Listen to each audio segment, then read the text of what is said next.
Bonjour à tous et bienvenue dans ce nouvel épisode où l'on va plonger, et le mot est malheureusement bien choisi, dans ce qui reste l'énigme la plus obsédante de l'histoire de l'aviation civile. Je suis Sarah et aujourd'hui on s'attaque à un monstre, le vol MH370. Pour m'aider à naviguer dans cette obscurité, je suis avec Thomas. Salut Thomas. Salut Sarah, oui, un monstre, c'est le mot. On parle d'un Boeing 777, l'un des avions les plus sûrs au monde, bourré d'électronique qui s'évapore littéralement avec 239 personnes à bord. C'est le jour d'histoire qui te réveille la nuit, parce que techniquement, à notre époque, c'est censé être impossible. C'est exactement ça qui rend l'affaire si terrifiante, l'impossibilité de la chose. On a des satellites qui peuvent lire une plaque d'immatriculation depuis l'espace, mais on perd un avion de 63 mètres d'envergure. Thomas, ramenons tout au début. Ce fameux 8 mars 2014. Tout commence de manière banale, non ? D'une banalité effrayante, Sarah. Il est minuit 41h à Kuala Lumpur, le décollage s'est parfaitement passé, l'avion monte vers son altitude de croisière, cap vers Pékin, la météo est claire. Dans le cockpit, tu as le commandant Zahari Ahmad Shah, un vétéran, et son copilote Farik Abdul Hamid. Tout est calme, on est à la frontière entre l'espace aérien malaisien et vietnamien. Et c'est là qu'intervient cette dernière communication. Ces mots qui, aujourd'hui, résonnent presque comme un testament. Exactement. À 1h19 du matin, le contrôle aérien malaisien dit au pilote de contacter Ho Chi Minh Ville. La réponse vient du cockpit, probablement du commandant Zahari. Il dit simplement « Good night Malaysian 370 ». Bonne nuit Malaysia 370. C'est poli, c'est pro, c'est routinier.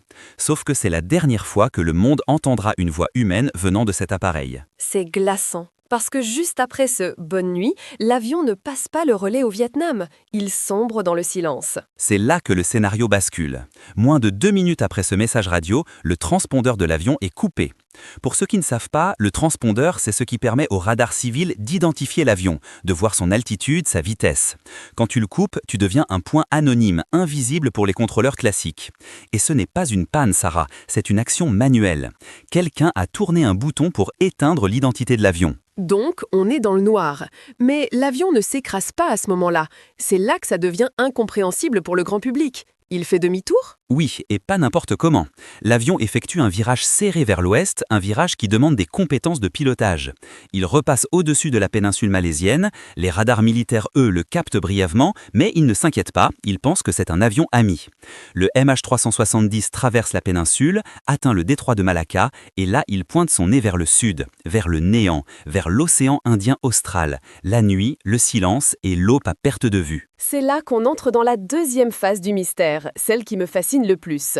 Si le transpondeur est coupé, comment sait-on qu'il a continué à voler ? Parce qu'on a parlé de 7 heures de vol supplémentaires. C'est énorme. C'est là que la technologie nous donne un indice, mais un indice cryptique. L'avion était équipé d'un système de maintenance par satellite géré par la société Inmarsat. Même si les systèmes de communication principaux étaient coupés, les moteurs et le terminal satellite de l'avion ont continué à envoyer des bips automatiques, des handshakes ou poignées de main, toutes les heures vers un satellite au-dessus de l'océan Indien. Attends, explique-moi ça simplement. C'est comme si ton téléphone était éteint, mais qu'il cherchait quand même une antenne relais. C'est une excellente analogie.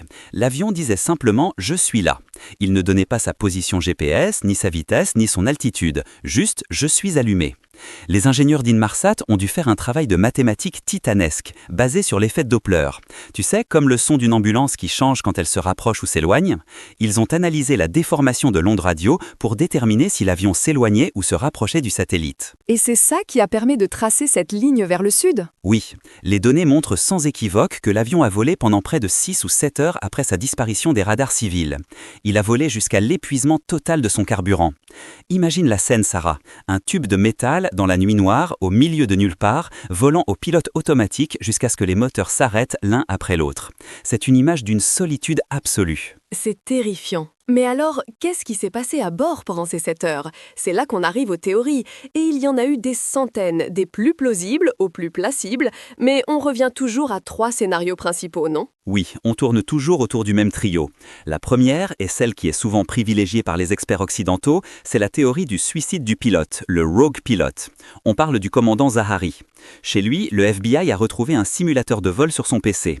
Et dans les fichiers effacés, ils ont trouvé une route simulée qui ressemble étrangement changement à celle prise par le MH370 vers le sud de l'océan Indien. C'est accablant comme preuve, non? Enfin, pourquoi simuler un vol suicide au milieu de l'océan si ce n'est pour le préparer? C'est troublant, c'est sûr, mais ses proches et ses collègues disent que c'était un homme stable, passionné, sans problème financier ou psychologique apparent. C'est là que le doute persiste.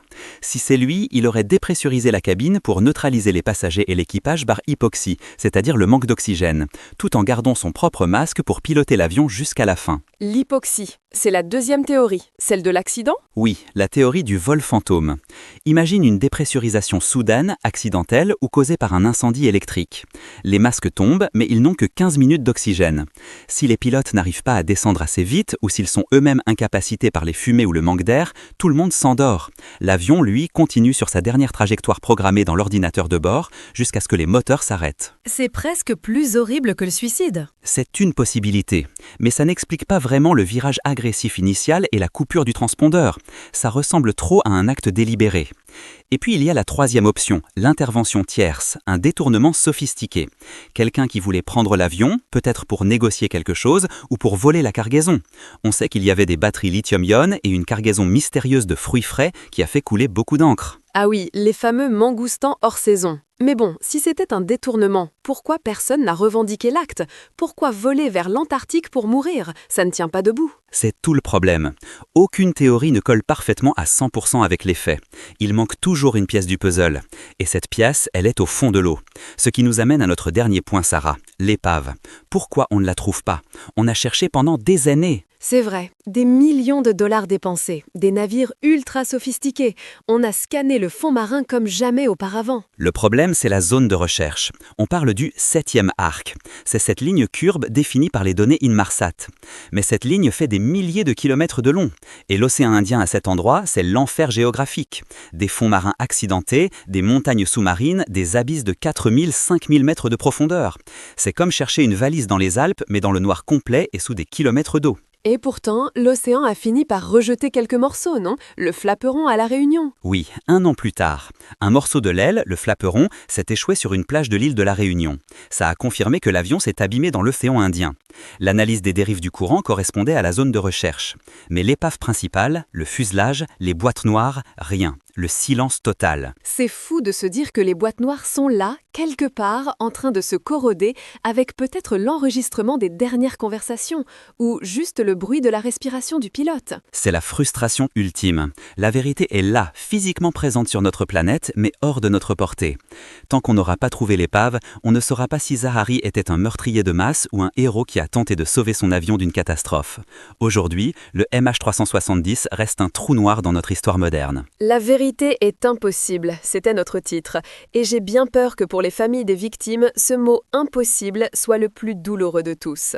Merci Thomas pour cette analyse, même si elle nous laisse plus de frissons que de réponses. Merci Sarah. Et n'oublions pas, tant qu'on vole, on cherche. L'aviation n'aime pas les mystères non résolus. C'est tout pour aujourd'hui. Restez curieux, restez prudents et on se retrouve au prochain épisode.